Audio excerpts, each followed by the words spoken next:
order to make sure that your brand is operating efficiently, there are a few methods you can use to determine whether you need to reevaluate your strategy. One such way is by checking the data and analytics of your social media.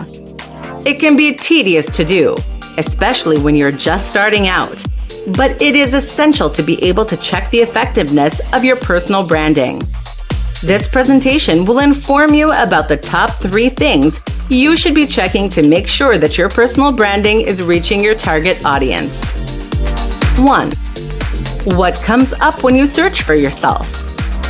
The first thing to check is the Google search results. What comes up when you look yourself up? Is it you?